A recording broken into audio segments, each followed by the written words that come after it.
주담대 막아도 소용없다. 압구정 신고가 115억, 41세 전액 현금으로 매수. 자, 이제 이게 참 아이러니한 게 대출을 막은 목적들이 비싼 주택을 못 사게 하기 위해서 막은 거잖아요. 그렇지 않나요? 그런데 돈이 있는 사람들은 삽니다. 지금 여기에 나오는 사례가 압구정에 신고가 찍었는데 41세의 나이로 MZ 세대가 전액 현금으로 매수를 했다고 합니다. 현금 부자들이 거래를 하면서 양극화가 심해지겠죠. 거꾸로 종잣돈이 부족한 사람은 대출이 안 돼서 자산의 격차들은 훨씬 더 크게 벌어질 수 있습니다. 현금이 부족한 사람들은 대출이 필요하잖아요. 현금이 있는 사람들은 지금처럼 이렇게 사잖아요. 근데 대부분은 집을 대출을 활용해서 사야 되는데 대출을 막으니까 신용 대출의 일종인 마통을 띄어서 주담대 대신 사용하고 있습니다. 금리는 주담대보다 훨씬 비쌉니다. 지금 주담대는 셧다운 됐습니다. 이제 주담대 안 나온다는 거죠. 그래서 12월 달은 어쩔 수 없어요. 그래서 12월 들어서는 4,211억이 줄어들었는데 거꾸로 주담대가 막히니까 마통 같은 경우는 훨씬 더 크게 늘었다는 겁니다. 마통 같은 경우는 6,745억 정도가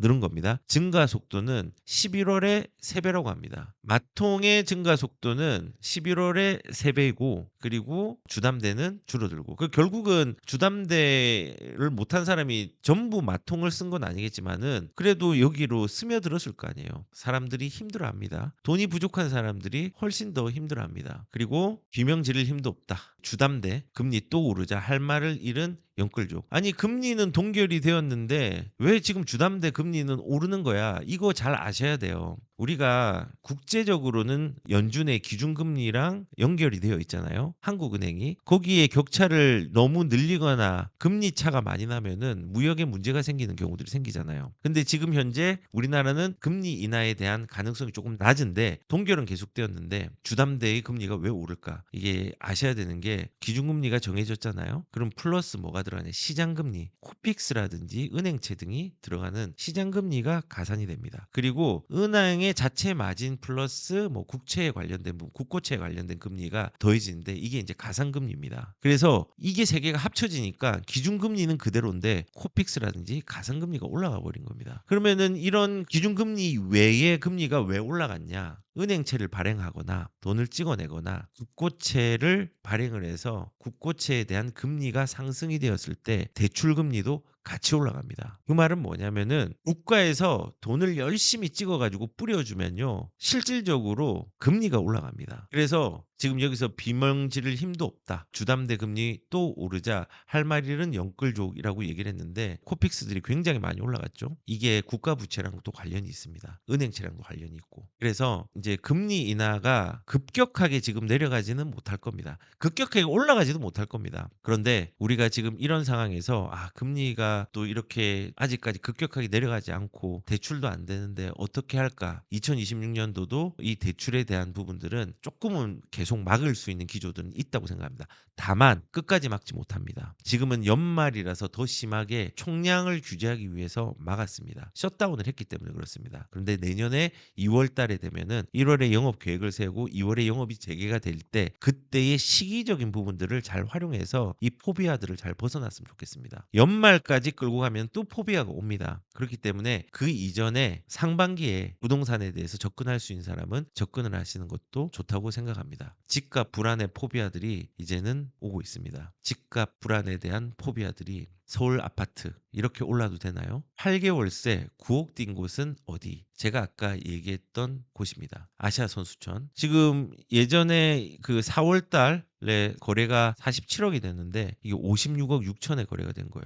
9억이 뛴 거예요. 근데 이 기간이 보면은 4월부터 12월이잖아요. 8개월이잖아요. 9억이 뛰었어요. 전용 면적이 요 151평방미터짜리가 최고가에 팔린 거예요. 그래서 이거 9억이나 올랐네? 이게 아니라요. 보이지 않는 금액을 알아야 돼요. 사람들은 이렇게 하면 9억 올랐다라고만 생각을 하잖아요. 그게 아니라 아까 말씀을 드린 것처럼 여기에 점이 찍힌다고 생각을 해보십시오. 이 기간 동안에 거래를 막은 거예요. 어떻게 막았냐? 실거주 요건으로. 그렇기 때문에 보이지 않는 선들이 있는데 거래가 안 됐을 뿐입니다. 그래서 단숨에 이게 9억이 껑충 올라간 게 아니라 잠재된 부분들이 있었다. 만약에 여기가 거래가 될 수 있는 환경을 만들어 줬다고 하면은 얘는 한꺼번에 9억이 올라간 게 아니라 꾸준하게 올라갔는데 착시적으로 크게 많이 올라간 것처럼 보이긴 한다. 그럼에도 불구하고 놀라운 것은 4월 달에서 지금 12월 8개월 동안에 9억이 오른 거는 대형 평수라고 할지라도 많이 오른 겁니다. 사람들이 불안하게 생각할 수밖에 없는 상황이라고 저는 생각을 합니다. 자, 상급지는 이렇게 많이 올랐습니다. 그리고 아까도 말씀드렸지만은 이렇게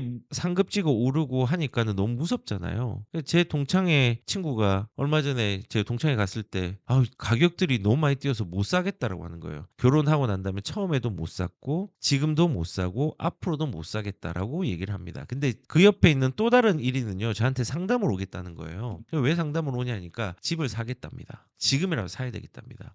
자, 나중에 친하니까 이런 얘기를 할 수 있지만은 계속 제가 독려는 하겠지만은 실제로 그 의사결정이 어떤 결과를 낳을지 제가 뻔히 보이거든요. 고점이라서 무서워서 못 사겠다고 했는데 지금까지 부동산은요 항상 고점에 무섭고 비쌌습니다. 그리고 그때 못 사면은 더 많이 오르고 제가 예를 많이 들었잖아요. 제 지인이 그 용산 한가람 아파트 뭐 한 5, 6억 할 때 너무 무서워서 못 샀대요. 너무 비싸가지고 못 사겠대요. 근데 그게 9억까지 올라가니까 야, 이 아파트는 10억까지 안 가지. 10억까지 가면은 큰일 나지. 이제 못 산다. 그렇게 하다가 20평대도 이제 20억 가까이 갔잖아요. 그럼 지금도 못 살 거예요. 근데 저는 지금 사도 10년이 지나면은 지금보다 훨씬 더 뛰어 있을 거거든요. 그래서 지금 이런 집값의 상승이 시작되는 시점, 꾸준하면서 시작된 좀 급하게 또 오른 이재명 정부가 들어오면서 좀 많이 올랐잖아요. 그런 시점에 2026년들은 집값의 상승의 포비아들이 올해보다 더 심하게 본격적으로 나올 수 있는 상황들이 저는 있을 것 같다. 뭐 그거는 얘기 많이 했죠. 공급에 대한 부분도 있고 여러 가지가 있으니까. 그래서 왜 그런 포비아가 생기느냐? 지금 집값도 상급지도 이렇게 많이 올랐는데 여기 보시면은 실거래가의 호가 하한가도 고착이 되었다고 합니다. 그러니까는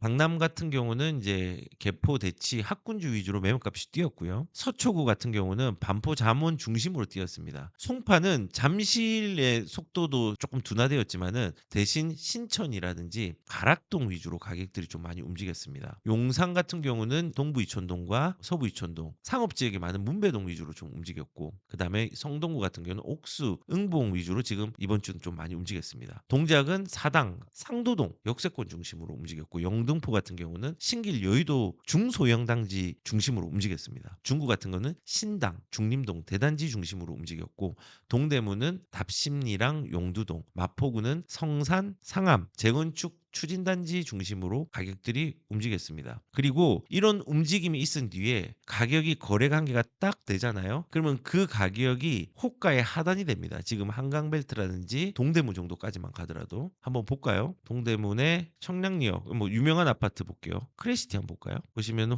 초록색이 호가잖아요. 마지막에 거래된 게 요긴데 요거보다 더 올라가 있죠. 그리고 송파 하급지를 한번 가보겠습니다. 제가 좋아하는 아파트로 한번 가볼게요. 쌍용 1차. 여기가 직전 실거래가 상승이 되게 많이 되었어요. 상승이 이렇게 된 이후에 여기 기준으로 해서 호가의 시작점이 됐어요. 직전 실거래가 상승이 더 많은 시점에서 직전 거래가가 호가의 하한선이 되고 있는 거예요. 지금 이런 상황들이 굉장히 많이 일어나고 있습니다. 또 한번 볼게요. 효창공원 근처로 가볼까요? 이것도 제가 좀 좋아하는 아파트인데 여기도 마찬가지로 똑같죠? 여기가 거래가 됐어요. 거래가 된 실거래가가 호가의 하한이 되었어요. 그렇죠? 그래서 지금 시장에 가격이 거래가 되면 무서운 거예요. 그게 한선을 이렇게 유지할 수 있는 방향이 되어서. 근데 내년은 어떨까요? 저는 개인적으로 내년도 비슷할 것 같은데 토지거래 허가구역이 지정된 지역들은 작은 거래에 상승 거래가 일어나면은 그게 하한으로 작용해서 천천히 올라갈 가능성들이 크고 가격들이 퍼지는 현상들이 올 거라고 저는 생각을 합니다. 그리고 지금도 오고 있습니다. 제가 오고 있는 것도 보여드릴게요. 그래서